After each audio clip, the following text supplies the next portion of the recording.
إدان إسين أرثوذكسي دا كريستانا أبان مسلمة مالف قافي نقافة خان الردي بيستي سرستي نقافة سرستي سيدي كاميرا هنا قطعي هني نقصي قطعي نقافة إدان تيك تاك يرو هجت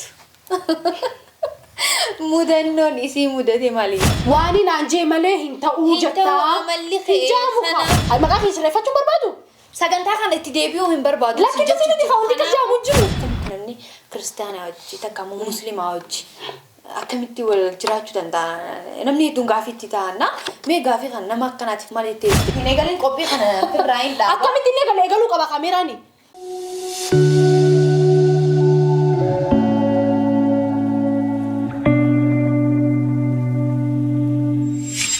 Ashama harka fuunee hordoftoota chaanaala Hanicho Oro akkam jirtan arra sagantaa keenya tik time ka jorratti keessummaa ta'ee akka gaafii nagaafatan deebisu waltaanee turre እና ፕሮግራም xiyaa arkameetin jira ፕሮግራም kana interview'n amma daqiiqa 5 boodani eegala favorite xiqqoo takka dalagu barbaadeetin ture maalininis Hanicho prank godhu barbaanee jira anaa fi kaameramaan waliin ta'uun jechuudha so akkam goona seetan gaafilee jidduutti akka gaafiin tokko naaf hin taane godheetiin prank isi godha jechuudha na waan isin nun jettu waan itti dhagahamu guututti ka walii laallu taha waan kana isin hin beeytu surprise goona jechuudha surprise na waan itti dhagahamu fi waan nun jettu walumaan arkina jechuudha nu hordofa amma gara interview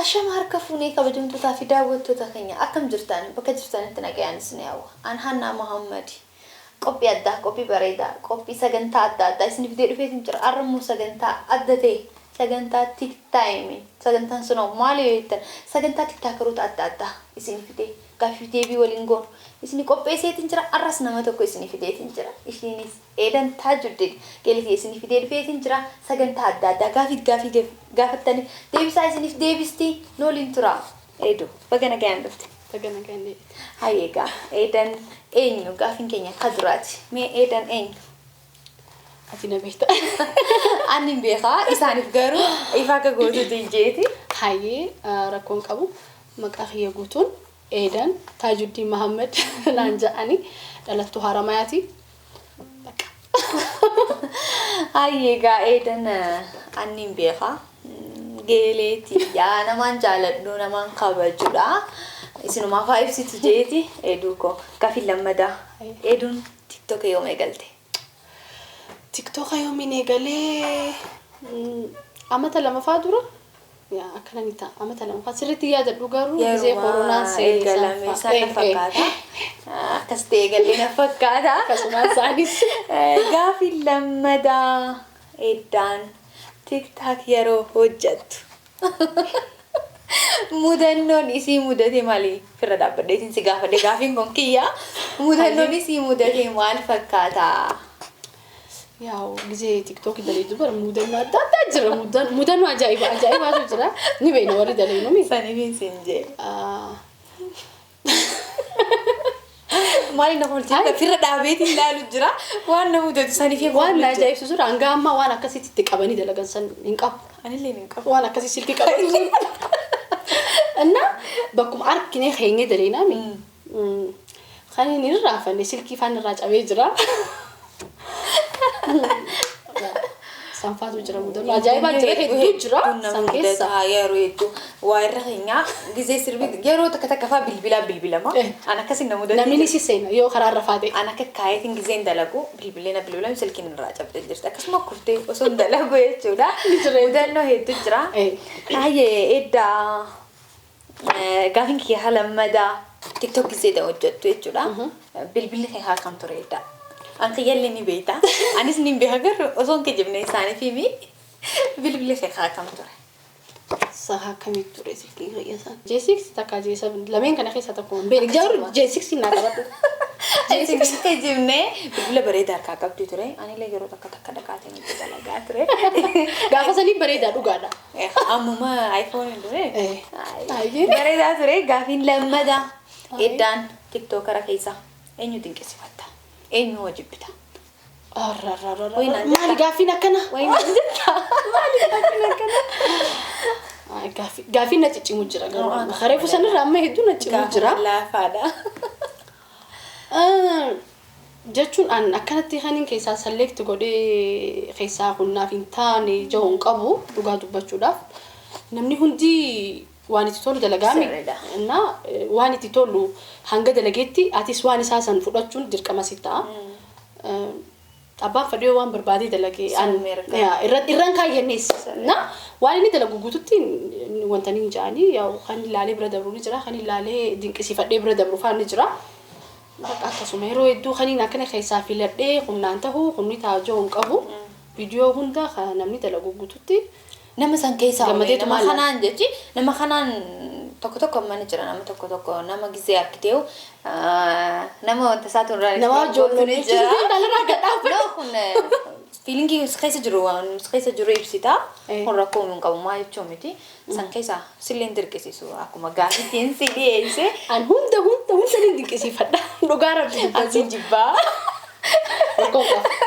ashi nama jaalattu nama dinqisiifattu amma nama jibbitu hin qabdu dakara keessa on lamu nama jaalattu nama kana ni jaaladha ni dinqisiifadha jettu irra hedduu dhugaa dubbachuudhaaf social media kana siitu waan bareedaa fi waan hin taaneef illee oolchuu danda'a. Gizee isaanii kannanii maallaqa isaaniitti illee irratti invest godhanii waan gaggaarii ijoollee hojjetan ni jirti. Waan akka nama gargaaruu fa'aa kan nama bohaarsu illee akkuma jiru jechuudha. Waan akkanaa kana irra hedduun hin dinqisiifadha. Nama san keessaa mee nama tokko.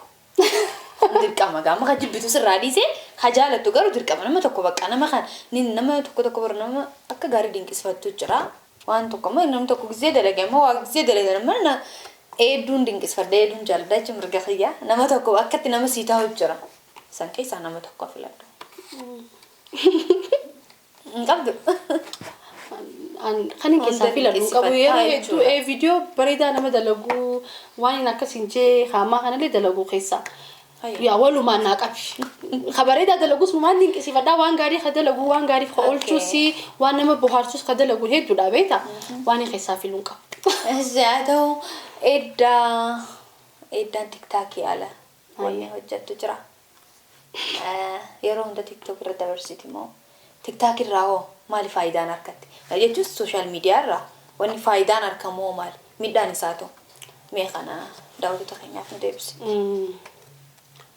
Faayidaa guddaan akka social mediaatti illee khabaraarratti hedduun sosso'u garuu kana bohaarsus kana gammachiisus TikTokuma yeroo ammaa kana keessatti jiran kana keessaa jechuun social media jiran kana keessaa kan irratti hirmaachuu jirus TikTok wala fakkaata sanirraa wanti guddaan harkadhee jee yaadu namoota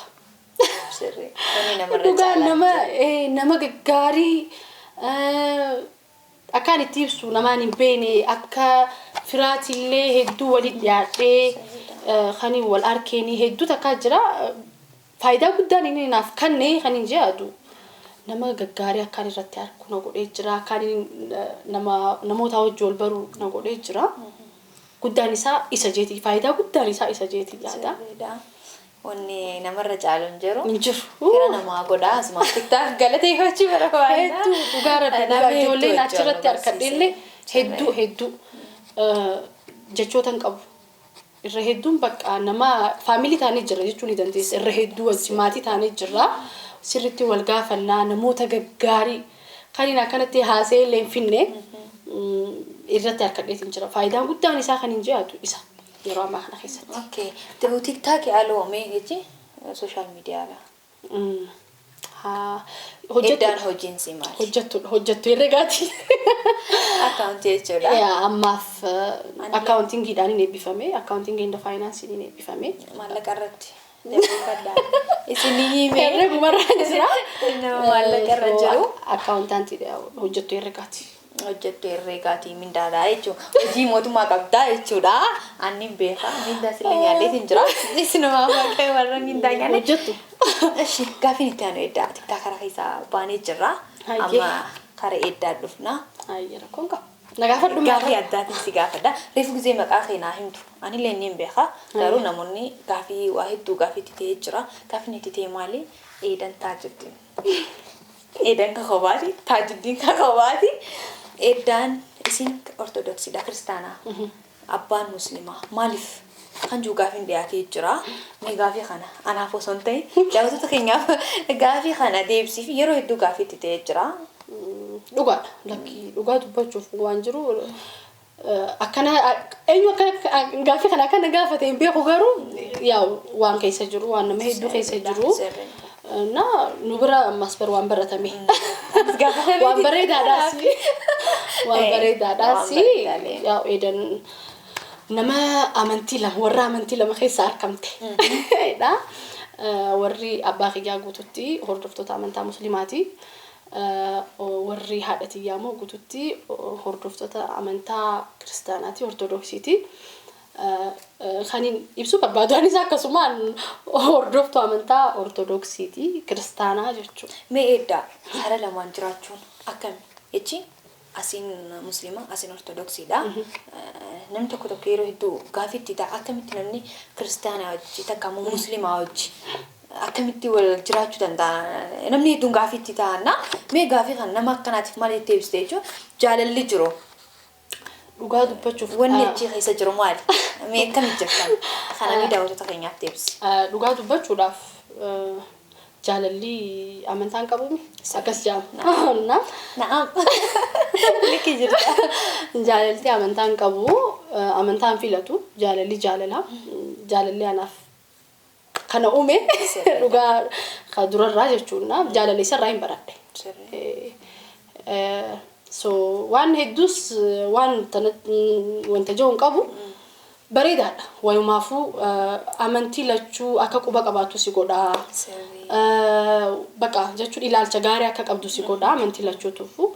Yaa ka hordoftu akkuma jiru tahee kaanis amantaa warra keetiiti ni jaalattaa fi ni kabajaa fi warrallee qofaa miti saayibootan hedduun qaba amantoota garagaraa jechuudha kan musliimaa protestaantii ijoollee hedduu wajjini saayibumaallee qaba warra qofaa miti gizee dhiiga keessa jiraatu moor wanta jettee jeeti yaadaan waan akkasitti wanta jiruun qaba gaaruma jeeti yaada nama tola jechuun mana keessa bakka gammachuu jira waan hundaa wajjin walii galtee jiraata isaan si kabajan atis kasaanii wal kabajee jiraata annaa jaalalaatu heddumaata jeeti karaa keessanii isinii deebi'ee jira karaa gaafitti aanu dayna edda gaafii ajaa'ibaa asirratti Haye. Anaafi miti ammas daawwattoonni keenyaafuu gaafii ajaa'ibaa si gaafatan. Eddaan jaalallee ni qabdi. Kun bar gaafii salphaadha. Anaafi gaafii isaaniif deebistaa. Kun salphaadha. Niin deebisa rakkoon qabu. Niin qabee. Niin qaba. Bakka. Niin qaba. Niin qaba. Eddaan niin qabeettee jirti. Warri laa akka jeelu jirtan. Isini hime miila isinin cabsin jala gataa edda jala jaalallee niin qabeettee jirti kara gaafitti aanu deemne edda mee eddaan waa'eesi qaamota keessaa mee eddan kam jaalatta qaama haala keessa waa waluma guutumaa qaama keessaa qaamaatu jaalattu kamtu jira irra hedduu haala kan hin dinqisiifadhu jechuun akkana jeeti ibsachuun fadhu waa'ee xiyyaati miti kana maatu ilaalu waan dhugaa dubbachuuf waa'ee alaa kana ilaalu dhugaa ilaalu yoo xiyya keessaa dirqama ta'e na gaafattee ka alaa kana dhiisee jechuudha qaama xiyya ka alaa kana keessaa dhiisee ka keessaa onni xiyya hedduu takkaan jaaladha.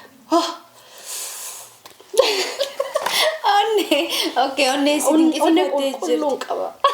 Dhugaa rabbi kanaaf waan dinqisiifadha. Ay kanaan illee ni dinqisiifadhaa fi onni qulqulluu qabdi nama nagayaati. Maqaa ni gaa. Onni si dinqisiifatti galatoomii gaafanyaan deebisuudhaaf gaafitti aanu deemna. Hayyeedha kara gaafitti aanu yaana gaafin itti aanu eddaan amala akkam qabdi eddaan ni lolti eddaan amallisii akkamii kan juun adeate mee gaafi kanaaf deebisa maal deebista? dhugaa dubbachuudhaaf karaa malaa kanaan waa hedduu si namatamu ni namatama jee yaadu akkuma beektutti waan xiqqoo takka na kofalchiisaa garuu gaa karaa biraatiinis namni wayi guutuu qaba uumaa guutuun qabu waan xiqqoo takkaan hin dafee aaraamaas jechuun gammachuufis dhiyoodha aaruufillee diluma san hedduu takkaan dafee aara tana naa qabi.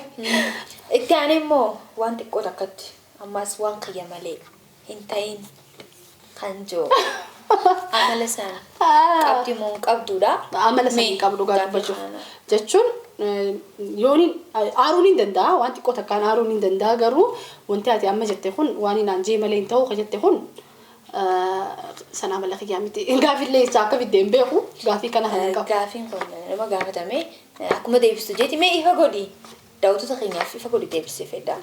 Rakkoon qabu deebisu dhifa manaa godhiti haniyee jechuun an bakka kana si kabajeetiin dhufee kabajaa si qabu si garsiifachuuf hin dhufee malee saniin alatti bakka kana teessee ati waan inaan jee malee teessa jechuu kaameraan nu dura jira gisee kaameraan nama dura dhaabbatee immoo waan jaamu fi waan hin jaamne jira yoon beeleen beeku wanti kanaa kun if duraafillee siif galee barnoota siif taajeetii yaada jechuun maqaa nama abbata. Maqaan kun barwaa maqaa nama balleessaati miti. Akkam jechuun. Jechi waan inaan jee malee hin ta'uu jettaa. Amalli kanaafuu kanammoo daawwattoota keenyaaf ifa lakki deebisii dhaaba. Akkasuma jechuutu kaameraa dura jira. Akkasuma jechuutu. Bakka dhaabdee ta kaameraa dhiisi. Kaameraa akka taa. Dhiisi bakka dhaabdee ta kaameraa dhiisitti ilaali bakka tana giseen dhufee hanni. Dhugaa dubbachuudhaaf si kabajeetiin bakka tanatti argame. Dhiifamaan gaafii jechi akka inni lolta jee hiyyaanne hangaafuma gaafatamteen si deebisee si wajjinillee wallolee wanta jechuun barbaadu qophiin tunis narraa haftu atislee waan dhufteef hedduu galatoomii. Galatarraa hafi galatarraa ifama taa'e. Kaameraamaaniin haa wanta kana eegalchiisu kaameraa ati eegalchiisi akka maqaan kiyya sirraa barbaada hanni. Wanti laal maqaa wanti beeta abbaatu kabachiisa narraa gaddaabatu hanni. Abbaatu kabachiisa si dhagee hin barsi. Si dhageetiin dhufeellee bakka tana. Kun haa dhaabbatu bakka. Kaameraan haa eegalu na dhagee kaameraan haa eegalu waan gaafii deebistee gaafii na gaafatte kana irra deebistee sirreessitee na gaafata sirreessitee si deebistee. Kaameraan haa dhaabbatu. Na dhagee gaddaa'e na gaafadhu. Gaafii na gaafadhu. Ansi ijoollee lu barbaadu. Gaddaa'e na gaafadhu amma. Kaameraan kun wanta jiru. Gaafii. Hin eegalin qophii kana firraa hin dhaaba. Akkamitti hin eegaluu qaba kaameraani? Haa maqaa kee sirreeffachuun barbaadu? Sagantaa kana itti deebi'uu hin barbaadu. Lakkii kasi nuti haa wanti jaamu jiru. Please baka. Hey. Yes, saya arkan ni. Aku sudah boleh. Laki hoto. Agak isi. Hai. Akan tahu jurta baka ansa. Tai.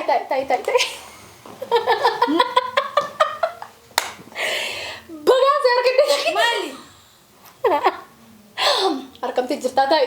Prank ajaib godam ni jurta. Hey, si kopa. Dhugaa rabbeettu na aarsite. Lagi maaltu si aarse? Dhugaa. Osoo namni qophiirra jiru sagantaa dabarsu jira. Sagantaa osoo dabarsu jiru piraankiin akkanaa edda. Dhugaa amala kanaa sirqaneeni hedduu dabbara. Narraanneeni. Dhugaa rabbi. Laki gisee barbaachisa. Jechuun lakki rakkoon qabu kun pirankuma. Dhugaa rabbi hedduu si amanu qibeettu na aarsee jira nama akkana akka taateen hin beekaa. Takkitti tan harkannee jira hordoftoota keenya akkana qabatee jira. Hedduu na aarsitee jirti garuu piraankiidha maaliin godha.